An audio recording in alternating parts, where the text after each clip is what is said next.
Hi viewers, welcome to our channel. నేను మీ Rajesh. So ప్రతిసారిలాగా ఈసారి కూడా ఒక స్పెషల్ గెస్ట్తో మీ ముందుకు వచ్చేసా.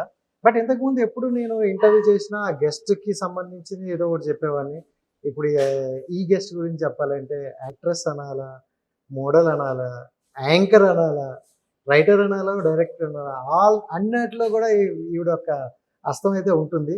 అంటే జనరల్గా చూసుకుంటే ఎవరైనా ఒక పనిని చేయడమే చాలా కష్టంగా భావిస్తారు. బట్ పూర్వ రోజులు అన్నట్టు ఏ పనినైనా ఇష్టంగా చేస్తే కష్టం అనిపిస్తుంది అంటారేమో. సో ఇన్ని మేనేజ్ చేస్తూ కూడా ఎప్పుడు నవ్వుతూ నవ్విస్తూ ఉంటారనమాట. సో సౌమ్య గారు అయితే మనతో పాటు ఉన్నారు. ఆలస్యం చేయకుండా మాట్లాడేద్దాం. నమస్కారం. నమస్తే అండి. ఎలా ఉన్నారు? బాగున్నాను. మీరు ఎలా ఉన్నారు? Super. Thank you so much first of all. Any time. చాలా కాలం అయింది. చాలా వెరీ లాంగ్. చాలా ఇయర్స్ తర్వాత మళ్ళీ ఇలాంటి ఒక interview. So I'm so happy first of all. నేను కూడా ఇస్తున్న ఫస్ట్ ఇంటర్వ్యూ 10 ఇయర్స్ తర్వాత. 10 ఇయర్స్ తర్వాత. అంటే లాస్ట్ టైం చందమామ కథలు, మళ్ళీ ఇప్పుడే. సో నేను లక్కీ అని తెలుసు కానీ మరి ఇంత లక్కీ అనుకోలేదు. రైట్. ఎప్పుడు స్మైల్ ఇస్తూనే ఉంటారు. సో ఏంటి మీ స్మైల్ కి రహస్యం? I just try to be happy. Okay. మనకి ఎలాంటి సిచ్యువేషన్ ఉన్నా కూడా మన ఫేస్ డల్ చేసుకొని అలా ఉంటే వీల్ ఎనీవే బి అన్హ్యాపీ. మన చుట్టూ ఉన్న వాళ్ళు కూడా they'll become unhappy. So I believe in trying to be happy, smiling. And ఎక్కువ ట్రబుల్స్ చెప్పుకుంటూ అలా కూడా నేను ఉండను. ఎవరికి అందరికీ ఇష్యూస్ ఉంటాయండి. హూస్ హ్యాపీ ఇన్ లైఫ్, అందరికీ ఇష్యూస్ ఉంటాయి. అది మనం చెప్పుకుంటూ తిరుగుతుంటే it will show on our face. So as much as possible be happy, smile. Super. And ఇంటర్వ్యూలోకి వెళ్ళిపోయామండి. 10 ఇయర్స్ అయింది మీరు కెమెరా ముందుకు వచ్చి. అవును. సో 10 ఇయర్స్ తర్వాత ఒక మంచి ప్రాజెక్ట్ తో కూడా మళ్ళీ వస్తున్నారు. అవును. అంటే 10 ఇయర్స్ బిఫోర్ మీరు ఇంకా వద్దు, యాక్టింగ్ అనేది వద్దు అనుకుని వదిలేసిన మీరు మళ్ళీ సడన్ గా ఇప్పుడు ఈ మూవీ ఒప్పుకోవడానికి రీజన్ ఏంటి? యాక్చువల్ గా Gurram Papireddy happened very by chance అండి. నాకు ఈ ప్రాజెక్ట్ కి ఉన్న connection is writer Purna. So Purna తోటి నేను చందమామ కథల్లో కూడా వర్క్ చేశాను.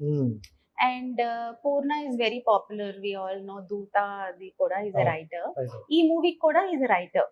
So he was like, Soumya ఏంటి యాక్టింగ్ ఫుల్ గా మానేసావా, ఇంకెప్పటికీ చేయవా అది అంటే, కైండ్ ఆఫ్ అలాగే 10 ఇయర్స్ అయిపోయింది. ఇంకా లేదు, మంచి రోల్ ఉంది ఒకటి రాశాను, వై డోంట్ యూ ట్రై అది అంటే. డైరెక్టర్ గారు మురళి గారు కూడా, సో కొన్ని అనుకోకుండా అలా అవుతాయి కదా.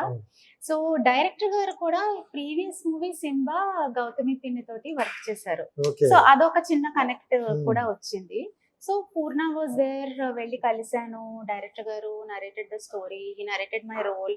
Very different, very dark humour. అంటే అందరు కనెక్ట్ అవుతారు. I connected immediately. సో చిన్న రోల్ అన్నా was okay to do it. అంటే ఐ వాజ్ లుకింగ్ ఫర్, అంటే చేస్తే మళ్ళీ మనం కొంచెం ఇంపాక్ట్ వచ్చి మీనింగ్ఫుల్ రోల్ ఏదో ఒకటి చేయాలి. And it's comedy, I like it. So చేశాను. సో చాలా మందికి తెలియదు, ఈ ఇంటర్వ్యూ ద్వారా కూడా కొంతమంది చెప్పాలి.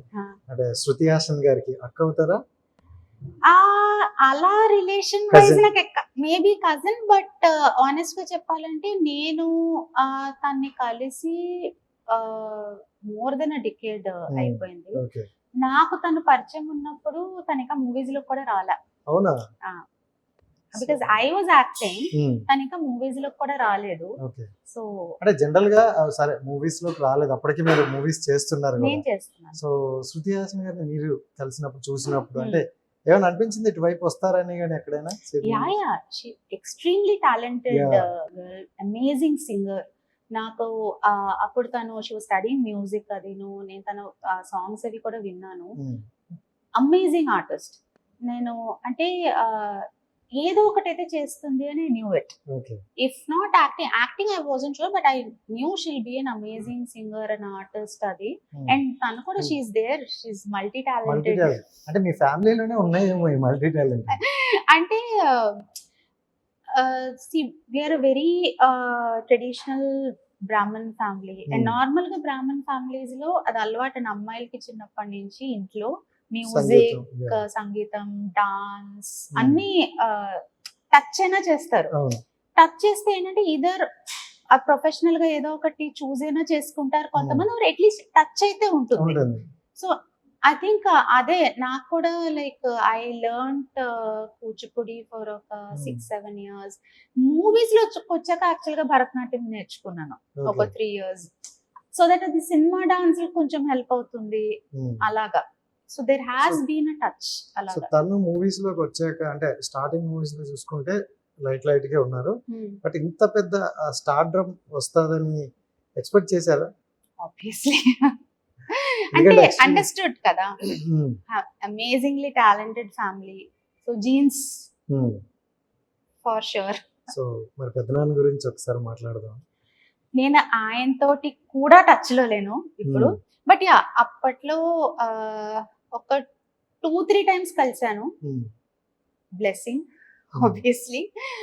అది దట్స్ అంటే ఏది పక్కన పెట్టినండి, we're fans of people Yeah, like him. అంటే అంటే ఇప్పటికి కూడా అలాంటి- యాక్టింగ్ అనేసరికి కమల్ హాసన్ గారి చాలా మందికి ఇన్స్పిరేషన్. అవును, అంటే అలాంటి పీపుల్ ని ఒక్కసారైనా చూడాలని ఎవరైనా అనుకుంటారు. అవును, నాట్ జస్ట్ మీ ఎనీబడి, మీరు అనుకుంటారు, ఎవరైనా అనుకుంటారు. అంటే ఈజ్ అంటే వాళ్ళందరూ పాన్ ఇండియా మనం ఇప్పుడు వింటున్నాం. అవును, వాళ్ళందరూ ఎప్పుడో ఎప్పుడో పాన్ చూసేసాం. ఇండియా. Yes, correct. వాళ్ళు అంటే వాళ్ళు చూసిన పాన్ ఇండియా ఇప్పుడు ఇన్ఫాక్ట్ మా మదర్ గ్రాండ్ పేరెంట్స్ టైం నుంచి వీళ్ళందరూ పాన్ ఇండియా స్టార్స్.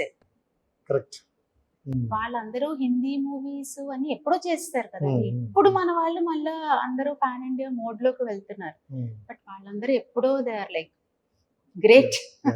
అంటే ఇప్పటికి కూడా అంటే మూవీస్ ఆపడం కానీ లేకపోతే ఆపట్లేదు. వేరే స్టెప్ వేయడం కానీ లేదు. అంటే అంటే that is a serious love for the craft అండి. It's deep love for their craft, for cinema. అంటే anything for cinema, that love అది అందరికీ రాదు. ఓకే. ఎందుకంటే మీరు చూడండి, లాట్ ఆఫ్ డిస్కనెక్ట్. ఇప్పుడు lot of generation that I'm also seeing, అందరూ కూడా యాక్టింగ్ ప్యాషన్ తోటి చాలా తక్కువ మంది వస్తున్నారు. They see of it as a means to become famous, means to become rich, means to become popular. Okay. కానీ passion for acting కోసం ఏదైనా ఆ స్కిల్ తోటి ఎంతమంది వస్తున్నారో మీకే తెలుసు. అవును. అది రావట్లేదు, అది మిస్సింగ్. అది అంటే ఇప్పుడు మీరు చూస్తే చాలా మంది ఇప్పుడు there is lot of social media fame. Social media influencers నుంచి యాక్టింగ్, ఫిల్మ్స్ ఆ పాపులారిటీ వల్ల వచ్చేది ఉంది, కానీ genuine acting talent, that hunger Passion for తో యాక్టింగ్ ప్యాషన్ రావట్లేదు. అప్పుడైతే కసిగా ఉండేవాళ్ళు, ఎలా అయినా పర్లేదు సినిమాల్లో ఒక్క ఛాన్స్ అయినా. రైట్. సో కమల్ హాసన్ గారిలో మీకు నచ్చిన క్వాలిటీ ఏంటి? నేను even much before I met him, నేను ఆయనది ఒక ఇంటర్వ్యూ చదివాను.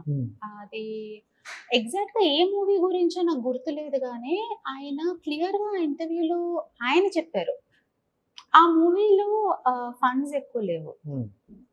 There was hardly any money to make the film. Cost cutting ఇది కోసం మేకప్ ఎలా చేయాలో కూడా ఆయన నేర్చుకుని ఆయనే మేకప్ అవన్నీ చేసుకుని he acted in the movie. అంటే దానికి మించిన రియల్ ప్యాషన్ ఎక్కడ ఉంటుంది? ఇప్పుడు ఎవరు చేస్తారు? ఇప్పుడు చూడండి, ఈ మధ్యన ఐఎమ్ సీయింగ్ నేను యాక్ట్ చేస్తున్న టైంలోనే క్యారవాన్ అనేది ఒక రిచ్ ఫెసిలిటీ, అందరికీ ఉండేది కాదు. ఇన్ఫాక్ట్ మేము అవుట్డోర్ ఫారెన్ షూట్స్ లో అది ఉంటే అక్కడ క్యారవాన్స్ సిస్టమే లేదు. మనమే మన గొడుగులు చీరలు, ఎందుకంటే మా ఫారెన్ షూట్స్ అది వెళ్ళినప్పుడు అప్పట్లో అట్లీస్ట్ ఇది క్రూ తగ్గించి అందరూ మల్టీ టాస్క్ చేసుకుంటూ అలాగా. అండ్ ఇక్కడ చేసినప్పుడు కూడా క్యారవాన్ అందరికి ఇచ్చేవారు కదా, కంఫర్టబుల్ ఇది ఇచ్చారు. ఇప్పుడు సినారియో చూస్తే ప్రతి ఒక్కళ్ళకి క్యారవాన్స్ ఉంటున్నాయి. అంటే అది వాళ్ళ రిక్వైర్మెంట్ లో ఉంటుందా లేకపోతే వీళ్ళు ఇవ్వాలని ఇస్తున్నారా? ఆనెస్ట్ గా ఇప్పుడు నాకైతే అర్థం కావట్లేదు. ఎందుకంటే నేను వచ్చిన జనరేషన్ ఆఫ్ యాక్టింగ్ నుంచి ఏంటంటే, మనం ఒక రేంజ్ కి రావాలి అంటే it shows your entire hard work. మనం ఓకే ఇప్పుడు వీళ్ళకి క్యారవాన్ ఇస్తున్నారు అంటే వాళ్ళ వెనక అంత వాల్యూమ్ ఆఫ్ వర్క్, అంత రెస్పెక్ట్, అంత ఎక్స్పర్టీస్, అంటే you grow to a level. ఇప్పుడు జస్ట్ అంటే ఒక ఫ్యూ ఫిల్మ్స్ చేసిన వాళ్ళకి క్యారవాన్స్ వస్తున్నాయి. Yeah. మీరు అన్నట్టు మేబీ అది రిక్వైర్మెంట్ లిస్ట్ లో ఉంటుందేమో, ఉండొచ్చు. నాకు తెలీదు Yeah. ఆనెస్ట్లీ. ఎందుకంటే నేనే ఆఫ్టర్ 10 years యాక్ట్ చేశాను మళ్ళా. Mm. సో నాకు ఆనెస్ట్ గా ఐడియా లేదు. అప్పట్లో అంటే ఫిల్మ్ సిటీలో చేస్తే క్యారవాన్స్ ఉండడం, Mm. or చాలా పెద్ద యాక్టర్స్ కి క్యారవాన్స్ ఉండడం, ఉండేది. Okay understandable. Mm. ఇప్పుడు అందరికీ ఉంటుంది.